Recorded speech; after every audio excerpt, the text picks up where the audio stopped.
Chapter 5, Zen and the Art of Motorcycle Maintenance. The flatness of the prairie disappears and a deep undulation of the earth begins. Fences are rarer and the greenness has become paler. All signs that we approach the high plains. We stop for gas at Hague and ask if there is any way to get across the Missouri between Bismarck and Moobridge. The attendant doesn't know of any. It's hot now, and John and Sylvia go somewhere to get their long underwear off. The motorcycle gets an oil change and lubrication. Chris watches everything I do with some impatience. Not a good sign. My eyes hurt, he says. From what? From the wind. We'll look for some goggles. All of us go into a shop for coffee and rolls. Everything is different except one another, so we look around rather than talk, catching fragments of conversations among people who seem to know each other and are glancing at us because we are new. Afterward, down the street, I find a thermometer for storage in the saddlebags and some plastic goggles for Chris. The hardware man doesn't know any short route across the Missouri either. John and I study the map. I had hoped we might find an unofficial ferryboat crossing or footbridge or something in the 90-mile stretch, but evidently there isn't any because there's not much to get to on the other side. It's all Indian reservation. We decide to head south to Moobridge and cross there. The road south is awful, choppy, narrow, bumpy concrete with a bad headwind, going into the sun and big semis going the other way. These roller coaster hills speed them up on the downside and slow them up on the upside and prevent our seeing very far ahead, making passing nerve-wracking. The first one gave me a scare because I wasn't ready for it. Now I hold tight and brace for them. No danger, just a shock wave that hits you. It's hotter and drier. At Harried, John disappears for a drink while Sylvia and Chris and I find some shade in a park and try to rest. It isn't restful. A change has taken place and I don't quite know what it is. The streets of this town are broad, much broader than they need to be, and there's a pallor of dust in the air. Empty lots here and there between the buildings have weeds growing in them. The sheet metal equipment sheds and water tower are like those of previous towns, but more spread out. Everything is more run down and mechanical looking and sort of randomly located. Gradually, I see what it is. Nobody is concerned anymore about tidily conserving space. The land isn't valuable anymore, and we are in a western town. We have lunch of hamburgers and malts and A&W place in Moobridge, cruise down a heavily trafficked main street, and then there it is, at the bottom of the hill, the Missouri. All that moving water is strange, banked by grass hills and hardly gets any water at all. I turn around and glance at Chris, but he doesn't seem to be particularly interested in it. We coast down the hill, clunk onto the bridge, and across we go, watching the river through the girders, moving by rhythmically. And then we're on the other side. We climb a long, long hill into another kind of country. The fences are really all gone now. No brush, no trees. The sweep of the hills is so great John's motorcycle looks like an ant up ahead moving through the green slopes. Above the slopes, outcroppings of rocks stand out overhead at the tops of the bluffs. It all has a natural tidiness. If it were abandoned land, there would be chewed up, scruffy look with chunks of old foundation concrete, scraps of painted sheet metal and wire, weeds that had gotten in where the sod was broken up for whatever little enterprise was attempted. None of that here. Not kept up, just never messed up in the first place. It's just the way it always must have been. Reservation land. There's no friendly motorcycle mechanic on the other side of those rocks, and I'm wondering if we're ready for this. If anything goes wrong now, we're in real trouble. I check the engine temperature with my hand. It's reassuringly cool.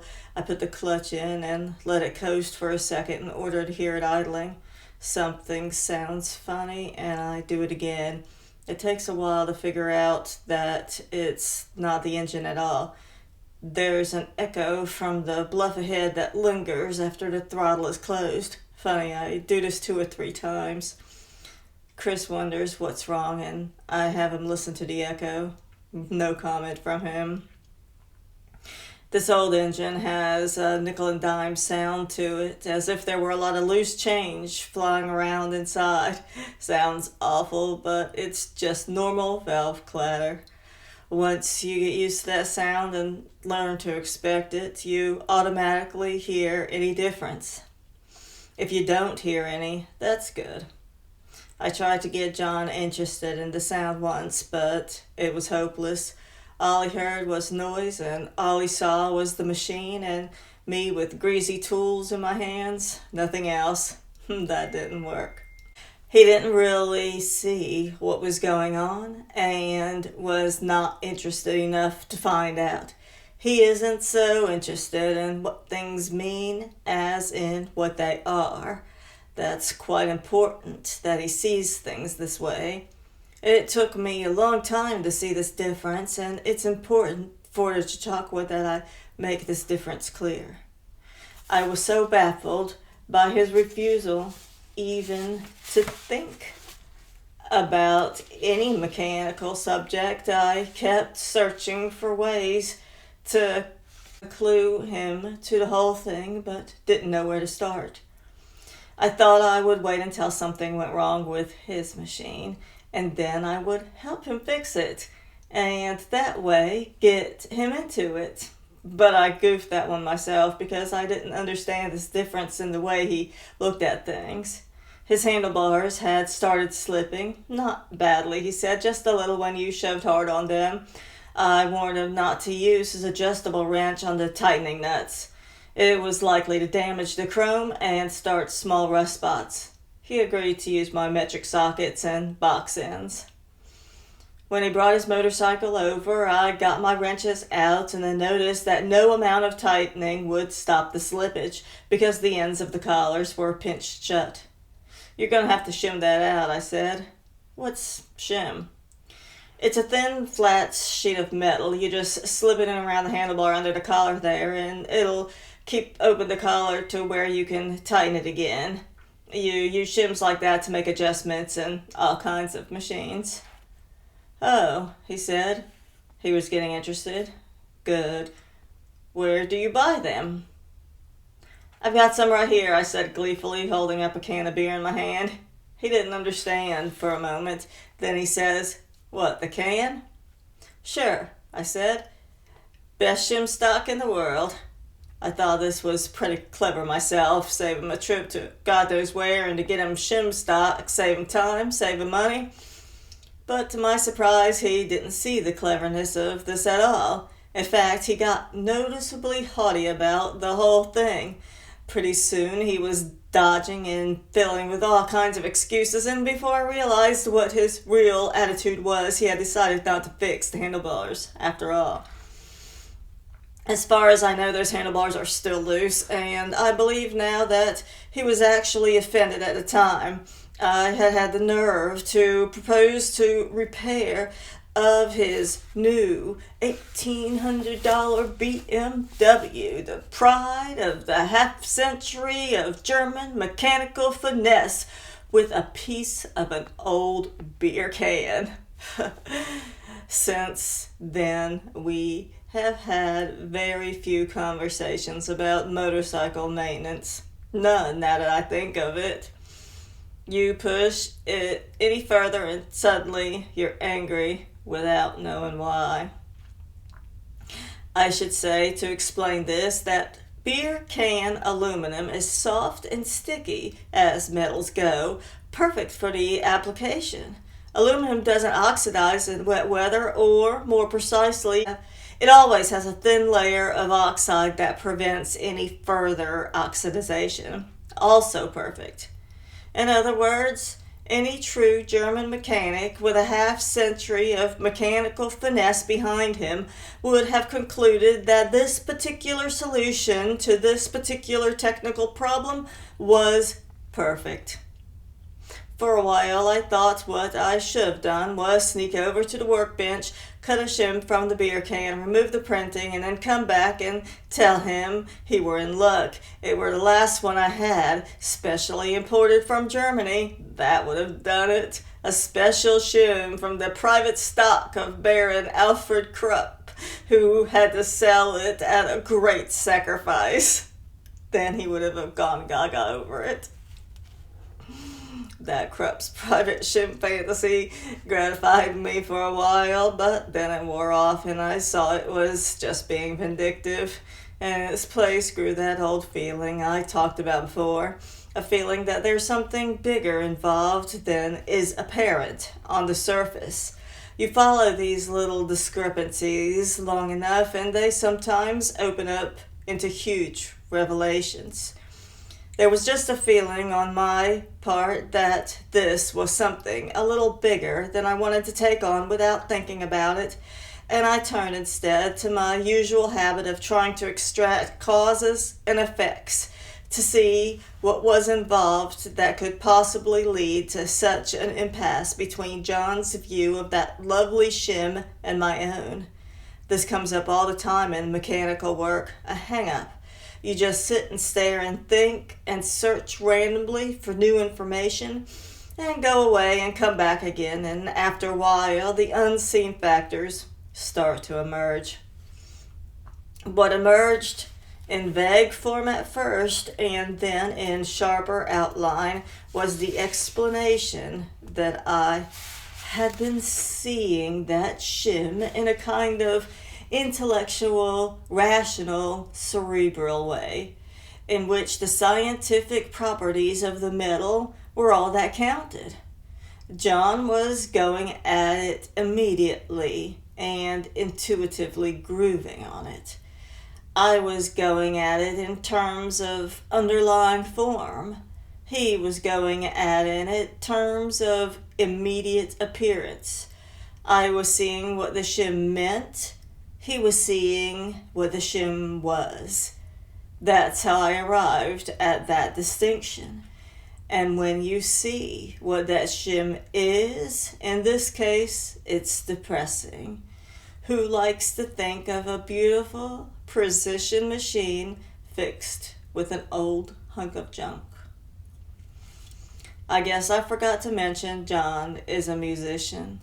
A drummer who works with groups all over town and makes a pretty fair income from it.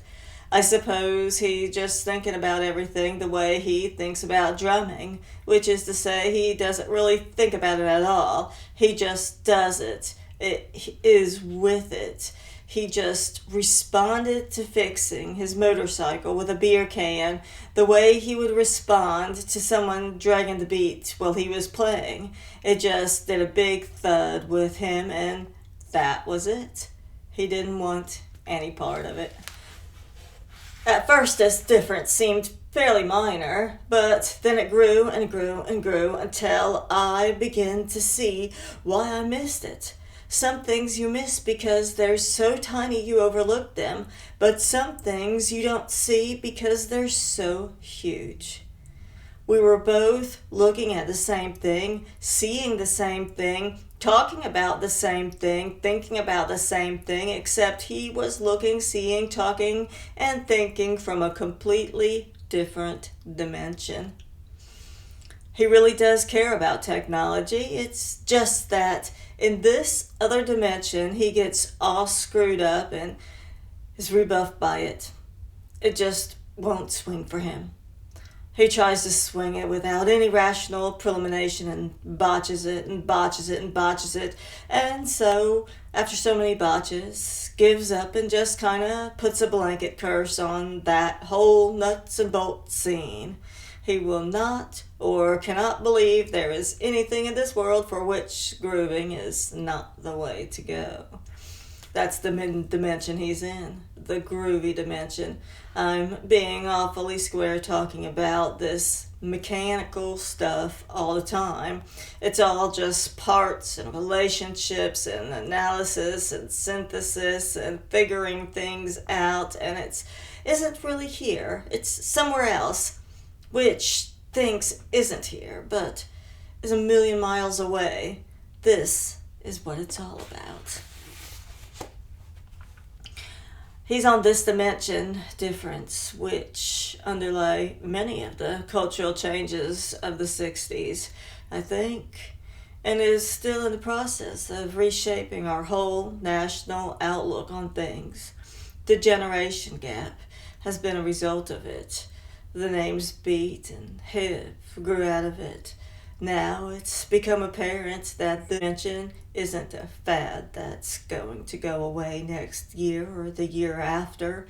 It's here to stay because it's a very serious and important way of looking at things that looks incompatible with reason and order and responsibility, but actually is not. Now we are down to the root of things. My legs have become so stiff they're aching. I hold them out one at a time and turn my foot as far to the left and to the right as it'll go to stretch the leg. It helps, but then the other muscles get tired from holding the legs out. What we have here is a conflict of visions of reality. The world as you see it right here, right now, is reality, regardless of what the scientists say it might be. That's the way John sees it. The world, as revealed by its scientific discoveries, is also reality, regardless of how it may appear. And people in John's dimension are going to have to do more than just ignore it if they want to hang on to their vision of reality. John will discover this if his points burn out. That's really why he got upset that day when he couldn't get his engine started. It was an intrusion on his reality. It just blew a hole right through his whole groovy way of looking at things, and he would not face up to it because it seemed to threaten his whole lifestyle. In a way, he was experiencing the same sort of anger scientific people have sometimes about abstract art, or at least used to have.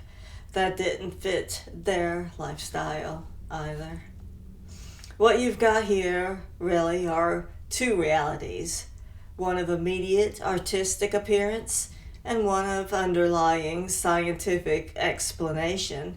And they don't match, and they don't fit, and they don't really have much of anything to do with one another. That's quite a situation. You might say there's a little problem here. At one stretch in the long, desolate road, we see an isolated grocery store. Inside and back, we find a place to sit on some packing cases and drink canned beer. The fatigue and backache are getting me now. I push the packing case over to a post and lean on that. Chris's expression shows he is really settling into something bad. This has been a long, hard day. I told Sylvia way back in Minnesota that we could expect a slump in spirits like this on the second or third day, and now it's here. Minnesota. When was that? A woman badly drunk is buying beer for some man she's got outside in a car. She can't make up her mind what brand to buy, and the wife of the owner waiting on her is getting mad. She still can't decide, but then sees us and weaves over to us and asks if we own the motorcycles. We nod yes, and then she wants a ride on one. I move back and let John handle this. He puts her off graciously, but she comes back again and again, offering him $1 for a ride. I make some jokes about it, but they're not funny and just add to the depression. We get out and back into the brown hills and heat again. By the time we reach Lemon, we are really aching tired. At a bar, we hear about a campground to the south. John wants to camp in a park in the middle of Lemon, a comment that sounds strange and angers Chris greatly. I'm more tired now than I can remember having been in a long time. The others too, but we drag ourselves through the supermarket, pick up whatever groceries come to mind, and with some difficulty pack them into the cycles. The sun is so far down we're running out of light. It'll be dark in an hour. We can't seem to get moving. I wonder, are we dawdling or what? Come on, Chris, let's go, I say. Don't holler at me. I'm ready. We drive down a country road from Lemon, exhausted for what seems a long, long time, but can't be too long because the sun is still above the horizon. The campsite is deserted, good, but there is less than a half hour of sun and no energy left. This is the hardest now. I try to get unpacked as fast as possible, but I'm so stupid with exhaustion I just set everything by the camp road without seeing what a bad spot it is. Then I see it's too windy. This is a high plains wind, and it's semi-desert here. Everything burned up and dry except for a lake, a large reservoir of some sort below us.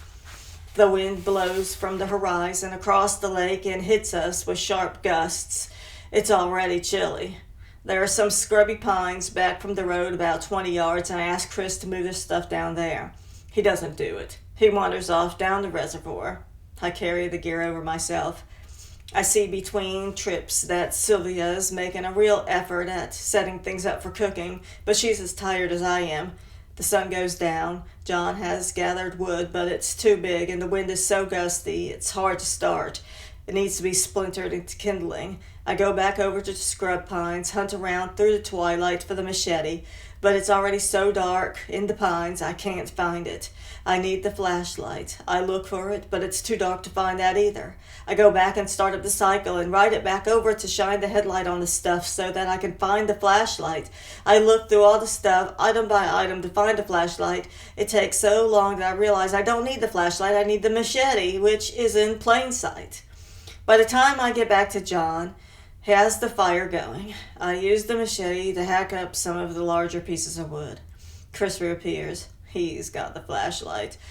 When are we going to eat? He complains. We're getting it fixed as fast as possible. I tell him, leave the flashlight here. He disappears again, taking the flashlight with him.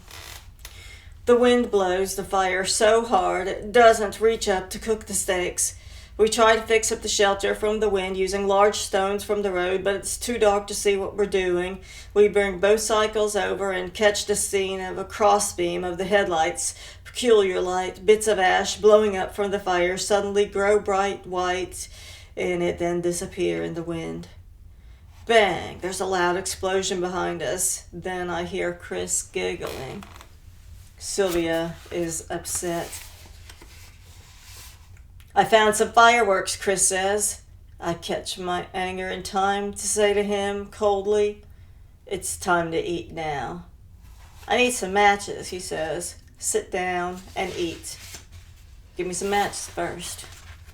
Sit down and eat. He sits down and I try to eat the steak with my army mess knife, and it's too tough, and so I get out a hunting knife and use it instead.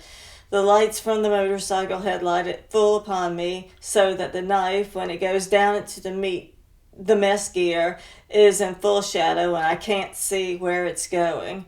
Chris says he can't cut his either, and I pass my knife to him. While reaching for it, he dumps everything onto the tarp. No one says a word. I'm not angry that he spilled it. I'm angry that now the tarp's going to be greasy the rest of the trip. Is there any more? He asks. Eat that, I say. It just fell on the tarp. It's too dirty, he says. Well, That's all there is. A wave of depression hits. I just want to go to sleep now. But he's angry, and I expect we're going to have one of his little scenes. I wait for it, and pretty soon it starts. I don't like the taste of this, he says. Yes, that's rough, Chris. I don't like any of this. I don't like this camping at all. It was your idea, Sylvia says. You're the one who wanted to go camping. She shouldn't say that, but there's no way she can know. You take his bait and he'll feed you another one, and then another and another until you finally hit him, which is really what he wants. I don't care, he says. Well, you ought to, she says. Well, I don't. An explosion point is very near. Sylvia and John look at me, but I remain deadpan. I'm sorry about this, but there's nothing I can do right now. Any argument will just worsen things. I'm not hungry, Chris says. No one answers. My stomach hurts, he says. The explosion is avoided when Chris turns and walks away into the darkness. We finish eating. I help Sylvia clean up, and then we sit around for a while. We turn the cycle lights off to conserve the batteries, and because the light from them is ugly anyway. The wind has died down some, and there is a little light from the fire. After a while, my eyes become accustomed to it. The food and anger have taken off some of the sleepiness. Chris doesn't return. Do you suppose he's just punishing? Sylvia asks. I suppose, I say, although it doesn't sound quite right. I think about it and add, that's a child psychology term, a context I dislike. Let's just say he's being a complete bastard. John laughs a little. Anyway, I say, it was a good supper. I'm sorry he had to act like this.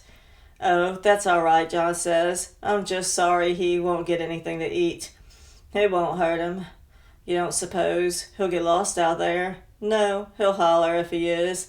Now that he has gone and we have nothing to do, I become more aware of all the space around us. There's not a sound anywhere. Lone prairie. Sylvia says, do you suppose he really has stomach pains? Yes, I say, but somewhat dogmatically. I'm sorry to see the subject continued, but they deserve a better explanation than they're getting. They probably sense that there's more to it than they've heard. I'm sure he does, I finally say. He's been examined a half dozen times for it. Once it was so bad he thought it was appendicitis. I remember we were on a vacation trip up north. I just finished getting out an engineering proposal for a $5 million contract that just about did me in. That's a whole other world. No time and no patience and 600 pages of information to get out the door in 1 week, and I was about ready to kill 3 different people, and we thought we'd better head for the woods for a while. I can hardly remember what part of the woods we were in.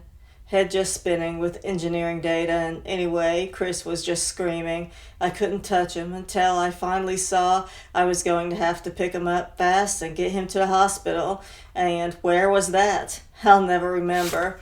But they found nothing. Nothing. No, but it happened again, and on the other occasion too. They don't have any ideas? Sylvia asked. This spring they diagnosed it as the beginning symptoms of a mental illness. What? John says. It's too dark to see Sylvia or John now, or even the outlines of the hills. I listen for the sounds in the distance, but hear none. I don't know what to answer, and so say nothing. Then I look harder, I make out the stars overhead, but the fire in front of us makes it hard to see them. The night all around is thick and obscure. My cigarette is down to my fingers, and I put it out. I didn't know that, Sylvia's voice says. All traces of anger are gone.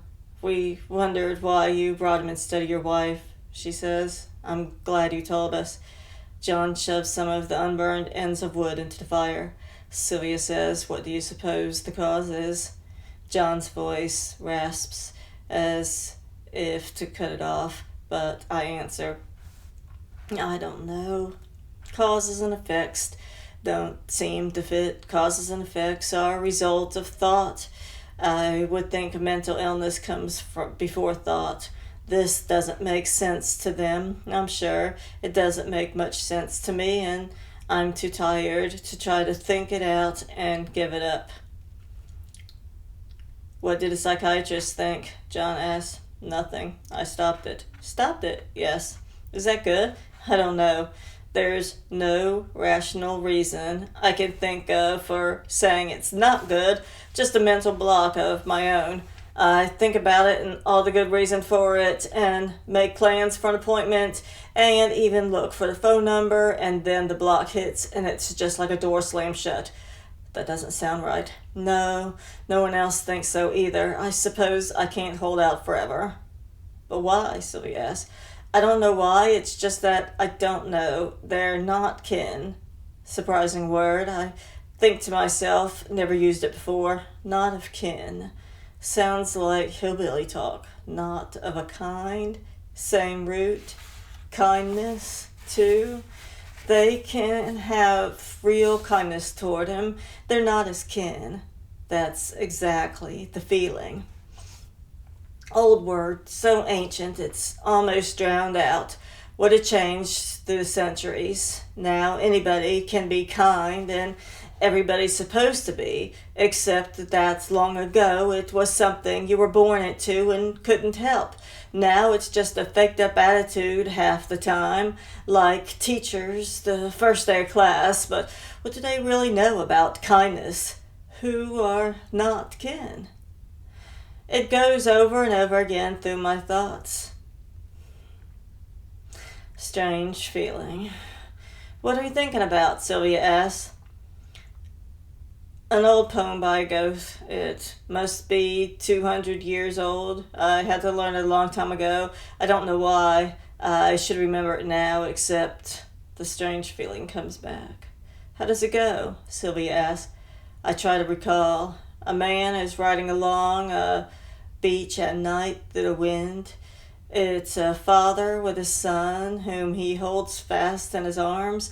He asks the son why he looks so pale, and the son replies, Father, don't you see a ghost? The father tries to reassure the boy it's only a bank of fog along the beach that he sees, and only the rustling of the leaves in the wind that he hears. But the son keeps saying it's a ghost, and the father rides harder and harder through the night. How does it end? In failure.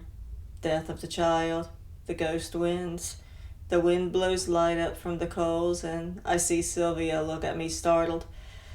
But that's another land, another time. I say here, life is the end, and ghosts have no meaning. I believe that. I believe in all this too. I say, looking out at the darkened prairie, although I'm not sure of what it all means yet. I'm not sure of much of anything these days. Maybe that's why I talk so much. The coals die lower and lower. We smoke our last cigarettes. Chris is off somewhere in the darkness, but I'm not going to shag after him. John is carefully silent, and Sylvia is silent, and suddenly we're all separate, all alone in our private universes, and there is no communication.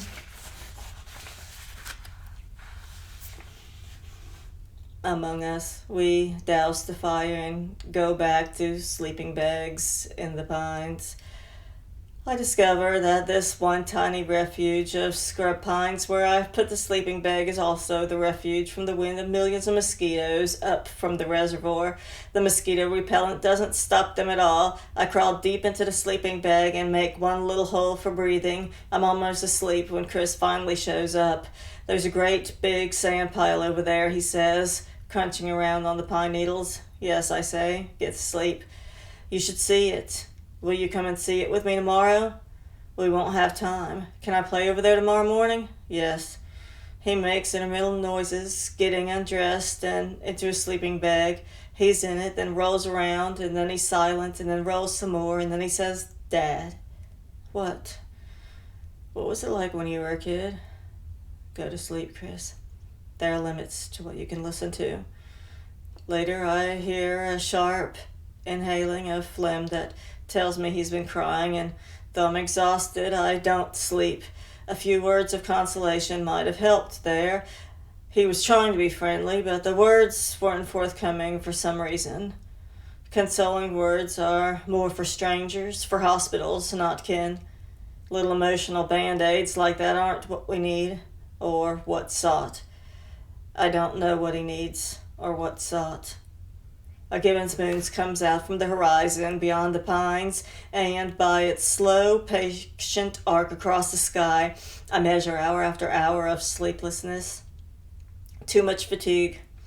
The moon and strange dreams and sounds of mosquitoes and odd fragments of memory become jumbled and mixed in an unreal, lost landscape in which the moon is shining, and yet there's a bank of fog, and I'm riding a horse, and Chris is with me, and the horse jumps over a small stream that runs through the sand toward the ocean somewhere beyond, and then that's broken, and then it reappears.